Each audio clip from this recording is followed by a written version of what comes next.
I always forget that I have to be extra careful about what I offhandedly say to you guys because you'll actually do it. For example, at the end of the video I made covering the 4th boss league, I said that I had plans to keep making content about the upcoming Halloween update, and one of the ideas I had for a video was covering community predictions about the event. Then I asked you guys to drop any guesses you had about the event down in the comments, and oh boy, y'all did not disappoint. Now I get to go through almost 1,000 comments. Welp, I just got done reading literally every single comment, and I have to admit, you guys had some pretty cool ideas. So let's go ahead and jump in and see what y'all think is going to happen in the upcoming Halloween 2021 event in Tower Defense Simulator. Real quick, before I get started, I want to let you know that a lot of you said the same thing or similar things, so I only used 1 or 2 comments that I thought best represented what everyone was saying. So if you don't see your comment in this video, I can guarantee you that I read it if I put a heart on it. Alright, now the first category I'm going to cover is the one that got the most comments, guesses about the final event boss. Noan Pierre said, bro, this boss looks like Voidcaster, not gonna lie. I was really surprised by how many people said the final boss in this image reminded them of the Voidcaster. Now, if you don't know, the Voidcaster was originally supposed to be the narrator of the hardcore game mode, but that never happened. What's interesting about her is that she would have been one of the few female characters in the game, but after a teaser image was released, she just kind of disappeared. Is this where she went? Is she back for revenge for being banished to the outer realms of the universe? This might be true, because the Voidcaster would have the ability to cast spells and use magic, and if this is a staff, like I think it is, then that's exactly what it would be used for. Then Chima's F said, it would be cool if she had a custom power, like overriding the map or something like that. She is intergalactic anyways. What's he saying here? Is he saying that she could have the power to change the map as we're playing it? Now,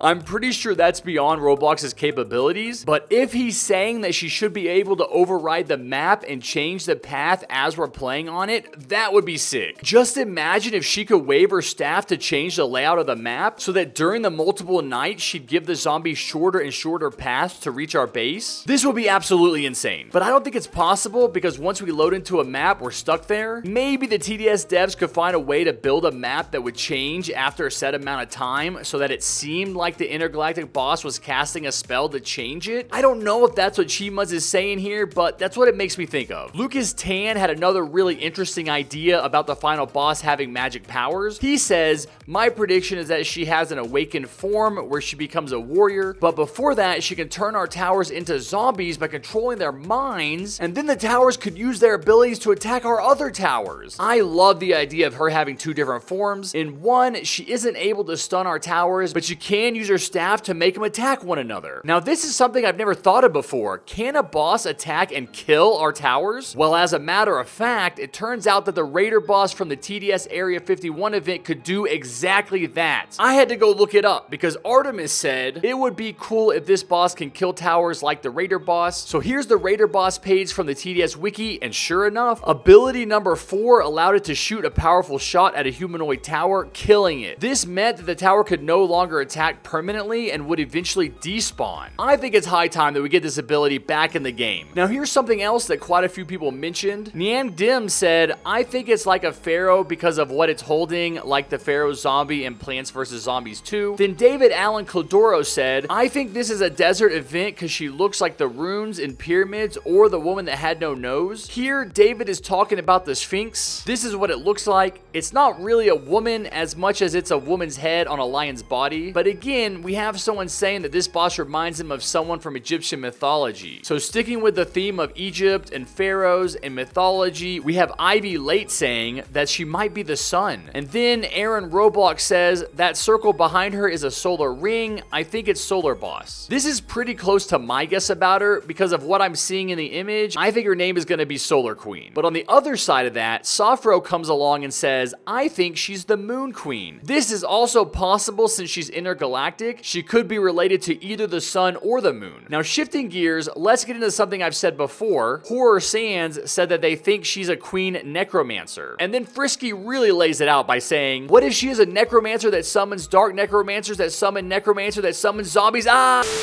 Then we get a completely different idea from Chocolate Chara. She says she might be the mother of the engineer because they both have purple hair. Wait a second, what if this is where the engineer comes from? Maybe the boss is the engineer and that's the event tower. We get the engineer by beating the engineer. All right, let's go ahead and move on to the category that got the second most amount of comments. The event wave structure. Extra Speedy says, you'll start off on a daytime wave. After a few waves, it could possibly change to night and you will have to fight the remaining bosses on 4 different nights. And the event will have an exclusive map that will either be normal or long length, like the Outpost 32 map. It will be insane. I gotta agree with you, Speedy, that it's gonna be insane. And I'm starting to think that there's gonna be waves involved. Like maybe each night is made up of 3 waves to give you enough money to fight the boss on the 4th wave. Alex A also says 20 waves. Every 5 waves there will be a new mini boss until the last one. And then Extra Speedy from our other comment comes in and says, me said that frowny face. Then Alex responds with, haha, I not see your comment, evil laughing face.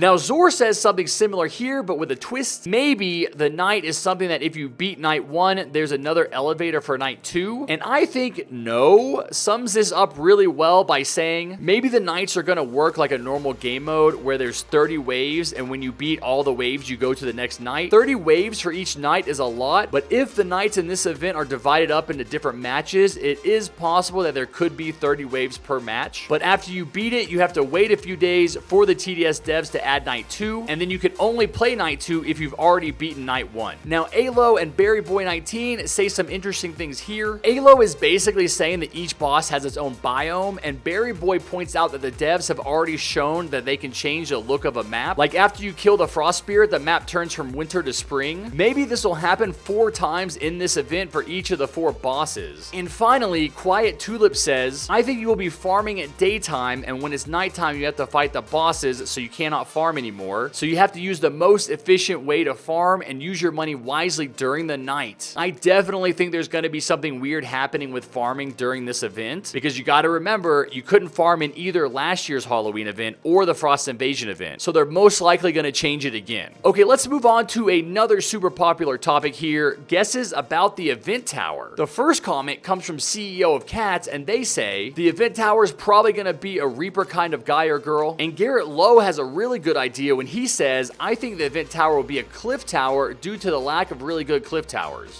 This is kind of weird because he said that before I made my event tower prediction video, and I said something similar to that. Hold on, here's another prediction I made, but the comment comes from before my video release. Upside says that they should make a witch tower and make it circle in the air like Ace Pilot or Pursuit, and it would do a kind of mix of their targeting. The witch either has a weapon on its broom or it has a staff it shoots enemies with. See guys, the witch tower is a really great idea. And I love how Upside proposes that this tower has mixed targeting, because it would be really unique if it could circle like the Ace, but was able to continuously attack a single target like the Pursuit. Oh my god, this can't be real. Riken Fun Times actually says there's a bit of a chance the event tower could be the scrap Necromancer tower from last year's event, which would summon zombies. It would honestly be perfect for this event. This is what I said. Yo, Riken, I completely agree. Hopefully both of us are right. But if we aren't, maybe the tower could function the way Aaron Ang describes here. The tower would curse an enemy so that when it's killed, it spawns from your base. With enemies like bosses, it could have a smaller percentage of health. So it would not exactly be a spawner tower, but the idea that it would mark an enemy and then spawn that marked enemy from our side once it dies might be the coolest idea I've ever heard for an event tower. Finally, Silver Might thinks the event tower is gonna be Joseph Stalin?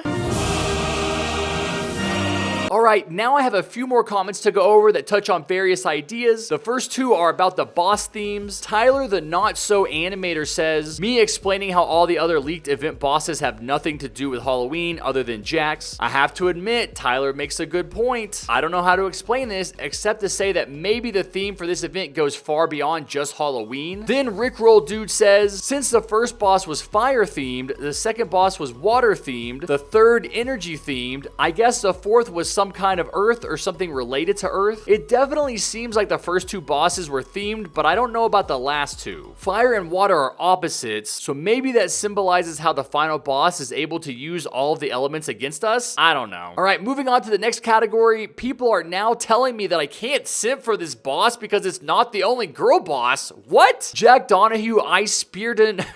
Ice Army said Frost Spirit is a girl and that boss is a girl too. So that's two girl event bosses now. Hold on a second. Since when was the Frost Spirit a girl? Even Bruh and April Sun and Shine say the same thing? Where are people getting these crazy ideas from? The Frost Spirit is obviously a donkey.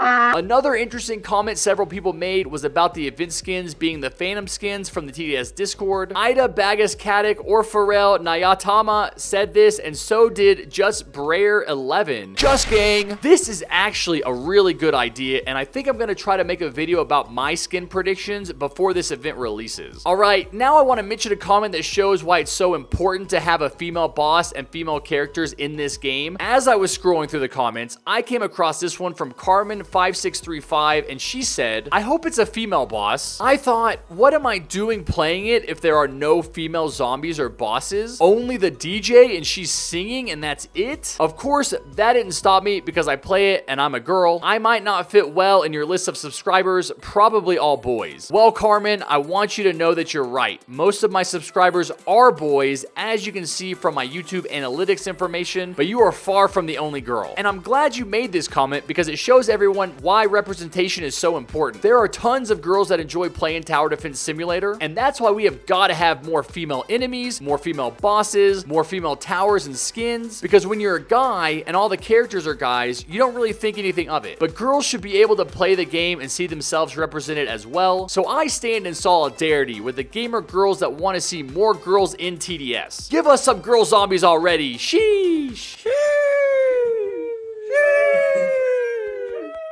And that brings me to the very last message of the video. Jalite says, feature me please. Okay, Peppa Pig, there's your feature. Now you owe me one. Now, if you enjoyed this video, go ahead and smash that like button with your forehead, hit the subscribe button with your big toe, and turn on notifications however you can so you don't miss any of my amazing upcoming content. And I will see you guys when the Halloween update drops. Until then, take care, be safe, and never forget what I always say. Peace.